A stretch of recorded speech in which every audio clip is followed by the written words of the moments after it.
hanging from a scale is a 5 kg sphere that is totally submerged in a pool of water.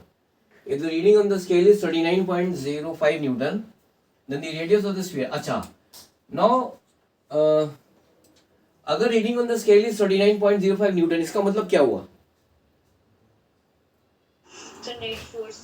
हाँ, मतलब basically this reading is showing the what?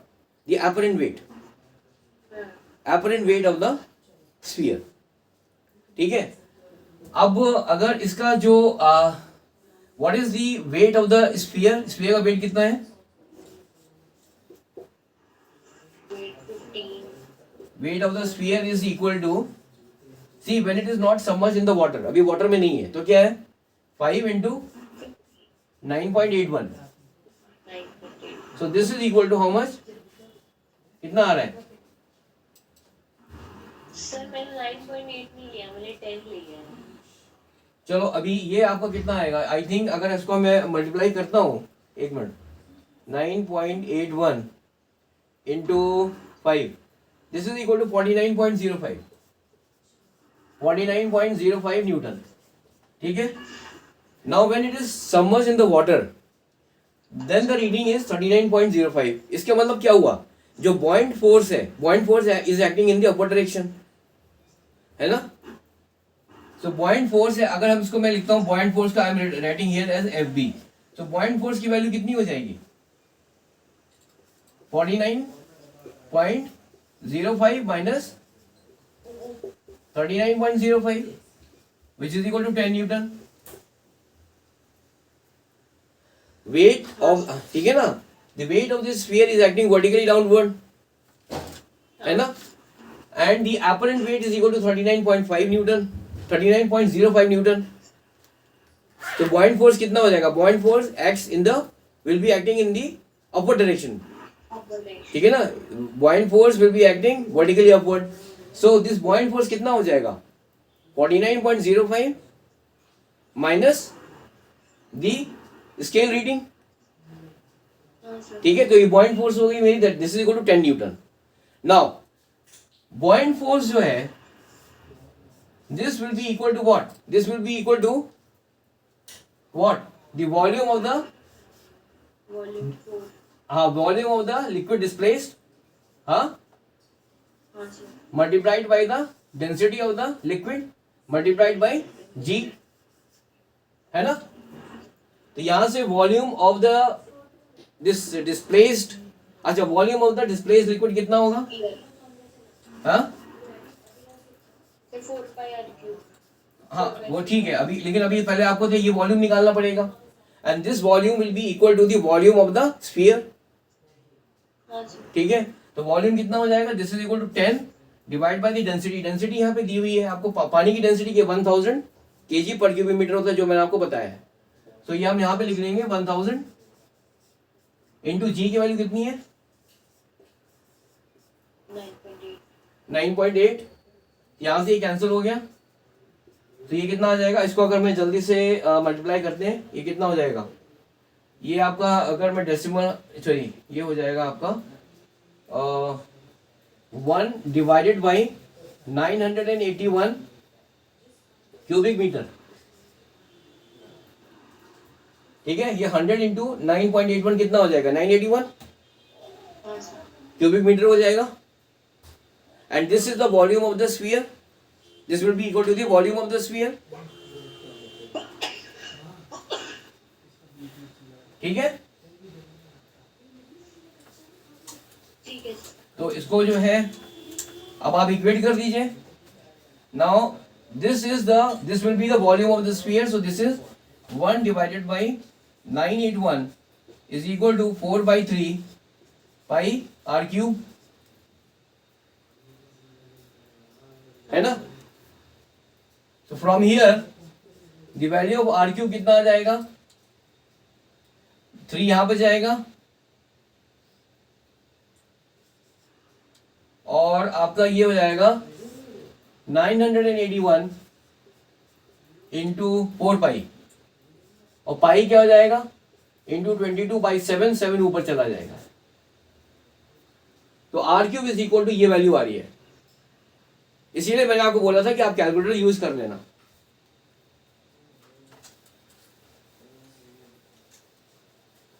तो अगर मैं इसको क्या लिखूंगा मैं, r cube will be equal to now 21 divided by 981 into 88, ठीक है। So this is equal to, अगर मैं इसकी वैल्यू निकालता हूं 981 इंटू 88, काफी ज्यादा आएगा बट ठीक है, 86328,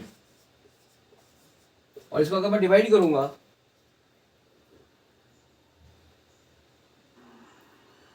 sorry 21 divide by 21 divide by 86328, okay. And इसका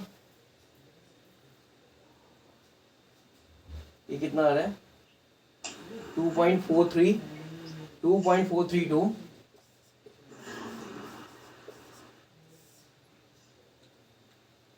डिवाइडेड बाई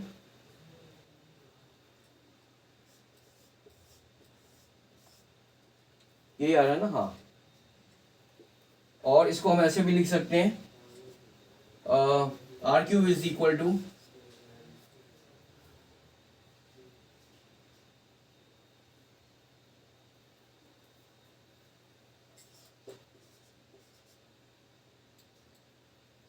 इसको अगर हम 10 से डिवाइड कर देंगे और इसको भी 10 से डिवाइड कर देंगे तो ये हो जाएगा 0.2432 डिवाइड बाई 1000, और r की वैल्यू आ जाएगी, तो r क्यूब है ना ये, तो r will be equal to, जब इसका हम क्यूब लेंगे तो ये हो जाएगा 10, नीचे तो 10 आ जाएगा, और इसकी वैल्यू मुझे निकालनी है, एक मिनट, ये आ जाएगा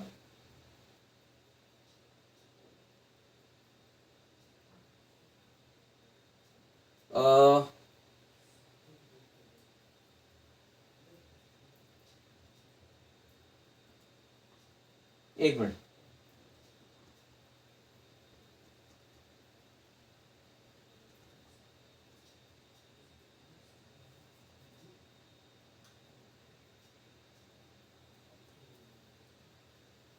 ये आपका आ जाएगा r, ये तो होगा, हाँ ये 10 हो जाता है, और इसकी जो आ रही है value, this is equal to कितनी आ रही है,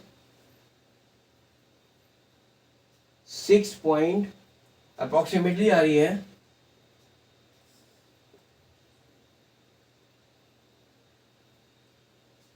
एक मिनट, 6.24, ये आपका मीटर में आ गया, ठीक है। ये इसकी वैल्यू देखो, आर क्यूब की वैल्यू क्या ऐसे निकाला मैंने, ये जो है जिस आर क्यूब है, आर क्यूब तो इसका मुझे क्या निकालना पड़ेगा, हाँ इसका क्यूब रूट निकालेंगे तो इसका तो 10 हो जाएगा 1000 का, ठीक है। और इसकी जो अगर आप क्यूब रूट निकालोगे with the help of the calculator में भी मैंने निकाला है, तो इसकी वैल्यू आ रही है आपकी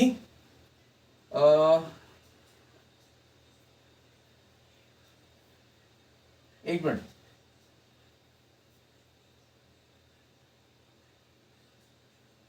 एक मिनट, सॉरी, इसका वैल्यू आ रहा है, एक मिनट को,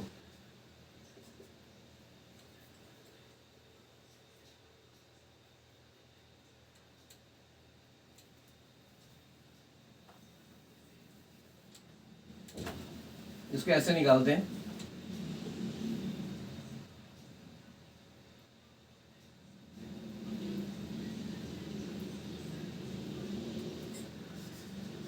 are cube is equal to 21 divided by 86328, ये आ गया, हाँ। एंड इसको मैं कर रहा हूँ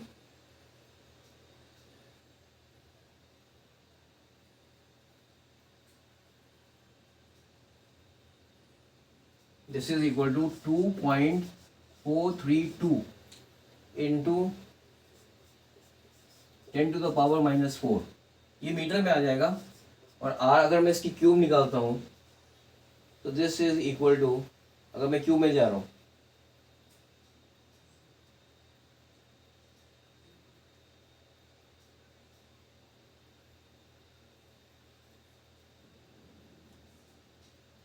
हाँ, तो ये आपका आंसर आ रहा है आपका